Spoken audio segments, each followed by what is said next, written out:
All right, welcome back to Ozarks Live. It's time to listen to what's on the playlist or take a peek at what's on the watch list. And today, it's my turn. I have something on my watch list. All right, last week, remember you and I talked about how Barry Gibb had like his 74th birthday or something?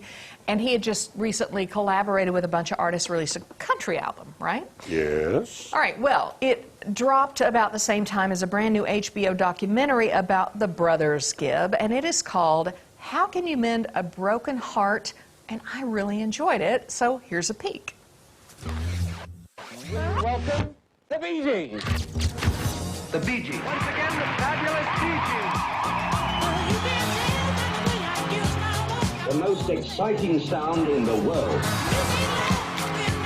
The biggest grossing album in the history of music.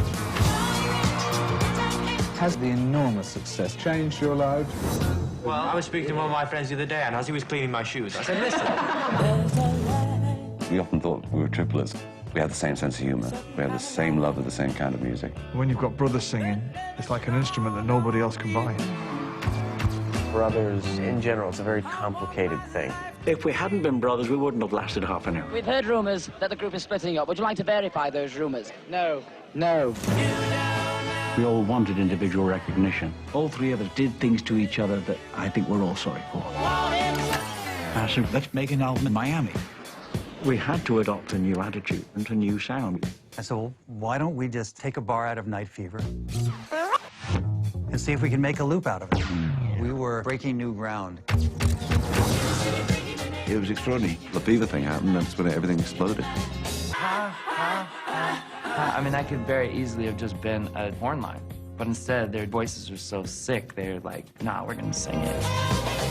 They were on the first wave of global pop. All right, so just like Justin Timberlake said, you know, their voices were so unusual.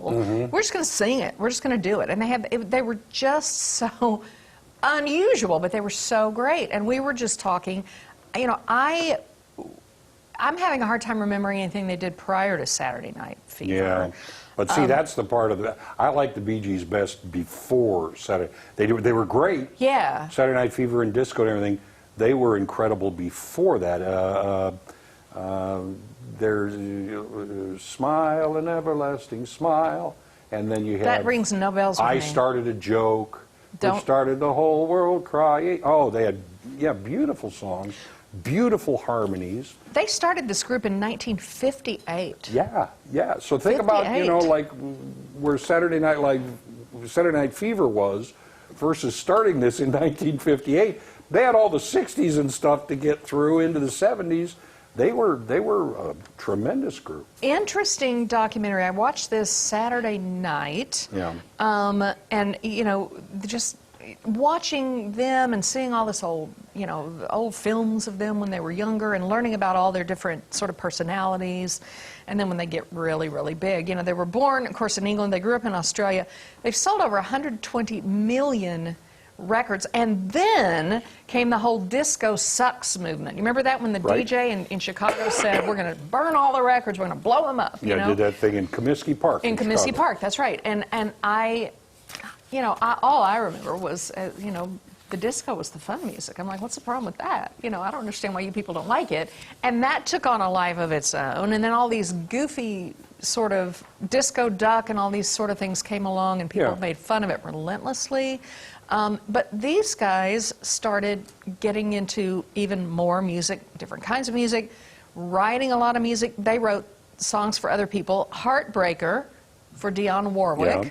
I do remember that. Islands in the Stream, which was a huge hit for Dolly Parton and Kenny Rogers. And Dolly is with Gibb now. Yeah, Dolly and they sing something together on this latest deal. And it's just, you know, it's a fun little romp to the past, you know. And of course, Barry's the only one left. And he has said that he's not sure that he can watch this because it might be a little bit painful because he misses Morris and Robin. Of course, you know, you would, but... Really fun to watch. So HBO Max, if you have the time and looking for something to watch. I'm going to watch it. Yeah, I may watch it again. It was good. All right.